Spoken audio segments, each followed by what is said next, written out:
Well, thank you, and welcome to the first day of the 100th session of the Illinois Senate. Let me first thank Illinois Supreme Court Justice Mary Jane Tice for administering our oath of office today. And I also, of course, would like to welcome from the Supreme Court Chief Justice Lloyd Carmeier, Justice Robert Thomas, and Justice Rita Garman. It appears we have a quorum, and it's truly an honor to have you here today. Thanks also to Father Tom Hurley from Old St. Pat's Church for the invocation, and Rabbi Schumann from Hebrew Theological College for the benediction that he will perform. We have a number of other honored guests with us today. Governor Rauner, thank you very much for presiding over today's ceremony. I also want to recognize our Lieutenant Governor, Evelyn Sanguinetti. It's nice to see you, and welcome to the Senate. Congratulations also to our new Illinois Comptroller, Susanna Mendoza. Welcome to the Senate, even though you're more familiar with the House. I'd like to welcome back to the Senate our own former state senator and current state treasurer, Mike Frerichs. I'm honored to have my predecessor in this post here with his wife, former Senate President Emil Jones Jr. and his wife, Dr. Lori Jones. Here representing U.S. Senator Dick Durbin is his wife, Loretta. And I'd also like to welcome to the Senate former Congressman Bill Enyart and his wife, Judge Annette Eckert. We are also, as is the tradition, honored to have with us the Springfield Mayor, James Langfelder, who is undoubtedly thrilled to have so many visitors spending money in his city. So welcome, Mr. Mayor. I'd like to recognize Chicago Alderman Amaya Pawar for being here. Welcome to the Capitol. And also another alderman is here, of course, Deborah Silverstein, the wife of Senator Silverstein. And I'd like to recognize the former Secretary of the Senate, Linda Hawker. It's great to see you again. And now, for all of you. As Senate President, I want to officially congratulate and welcome the new members here in the Illinois Senate on their first day, Senator Christina Castro, Dale Fowler, Paul Schrimpf, and Senator Jill Tracy. And of course, welcome back all of the returning senators. I'm well aware that none of us got here on our own. That was proven by the request for tickets for the floor. So I think it'd be appropriate to have a well-deserved round of applause for all the family and friends and the sacrifices they make on our behalf.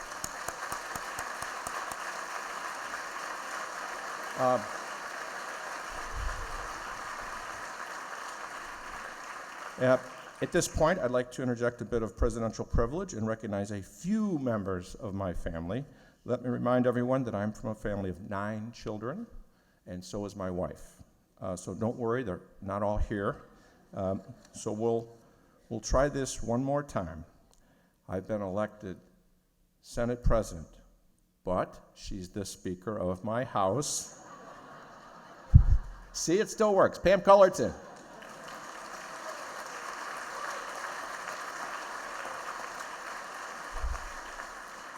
We recently celebrated our 37th wedding anniversary.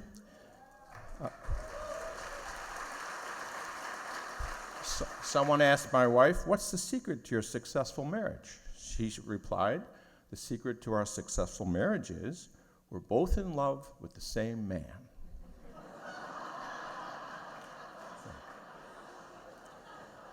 Yeah, it sounded like a compliment at first to me, too. And there's also a very special guest here for his first inauguration, my first and at the moment only grandchild, Cormac Mac Hooper. He's here with his mom, our daughter, Maggie Hooper.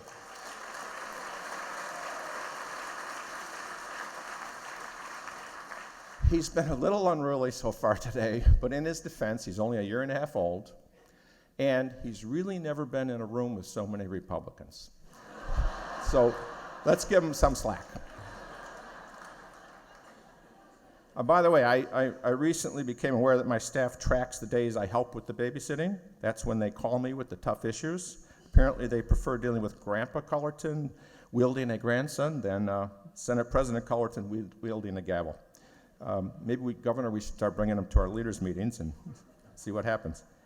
We're also joined by 2 of our sons, Garrett and Kyle, are here. And by the way, the young man who sang the national anthem, is my nephew, Michael Lynch. You may have seen him a couple years ago on a TV show called The Voice. So thank you, Michael, for doing that once again.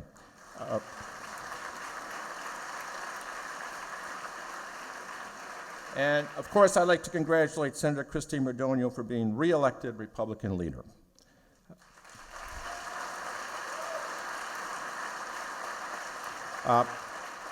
Leader Radogno, I'm looking forward to continuing to work with you. You are an inspirational leader for your caucus, and on behalf of the entire Senate Democratic Caucus, I can't tell you how pleased we are to have you back as minority leader. And we hope you continue in that role for many years to come. As for this side of the aisle, I'd like to thank Senators Kaler, Holmes, and Hutchinson for their seconding speeches and in their kind words, and I agree with everything you said about me. So, my philosophy as Senate President has been to simply try to keep the Senate on the path that members set. I am honored to have, again, earned your trust and support. This ceremony and this session are about the 59 members of the Senate coming together to make Illinois better. Today, I would encourage everyone to enjoy the ceremony and celebrate with your families. It will soon be over and much work awaits. I think we can all agree that things have got to get better. The state needs a budget, period.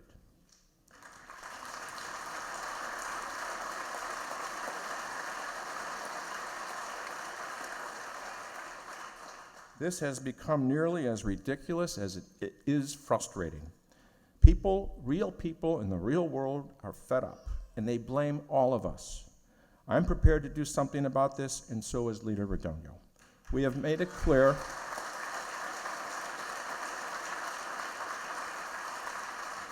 that the Senate will offer solutions and leadership. Today, we are filing more than a dozen proposals containing the contents of our budget and reform plan. The intent is to quickly pass them in this new session. It is my hope that the Illinois House and you, Mr. Governor, will join us. Believe me, I recognize that this is not an easy task, but it's time for the Senate to step up and provide leadership. We have done this before. 8 years ago today, the Illinois Senate ushered in a new era when Senator Radogno and I were first elected to lead our caucuses. As has been mentioned, but maybe some of you have forgotten or were lucky enough to not have known about the personal political wars that had consumed this chamber and much of state government at the time. A governor by the name of Blagojevich presided over the 2009 inauguration ceremony. And right after we got the gavel away from him, we, the Illinois Senate, began an impeachment trial that would remove him from office. So we've seen some pretty bad times, and we've gotten through them by working together. That was the promise Leader Radogno and I made 8 years ago, and together we have worked. We have made historic changes in Illinois.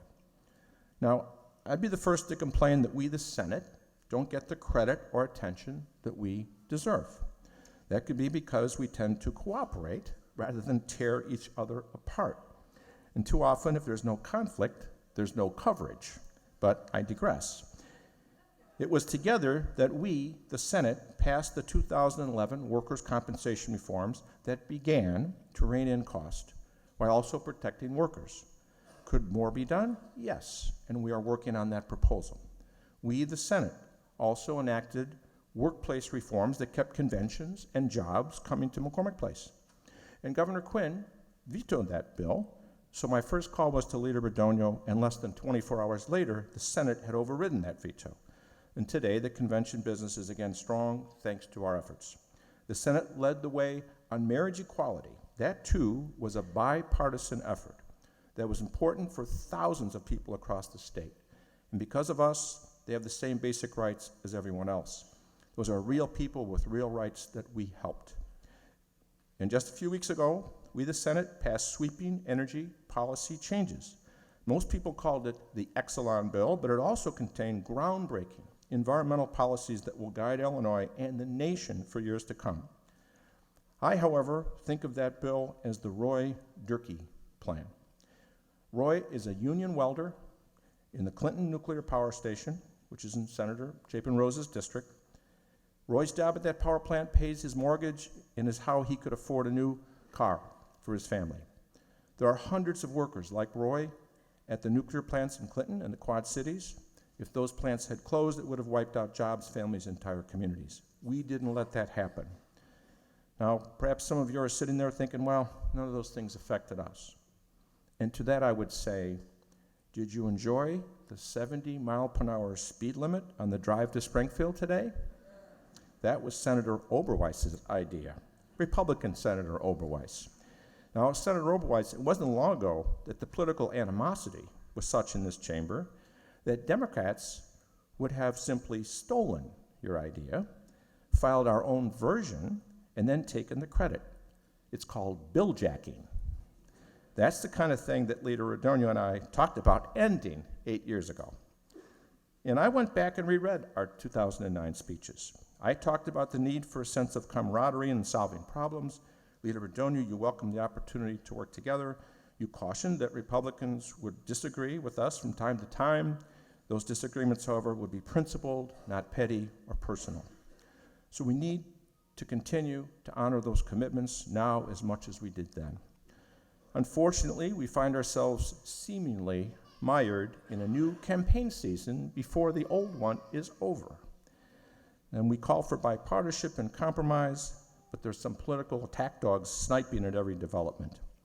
There's plenty of time and issues to campaign on. When it's campaign season, how about if we just try governing for a little bit? That's what the people sent us here to do. So frankly, I think the state has been shaken up enough, and now it's time to make Illinois great again.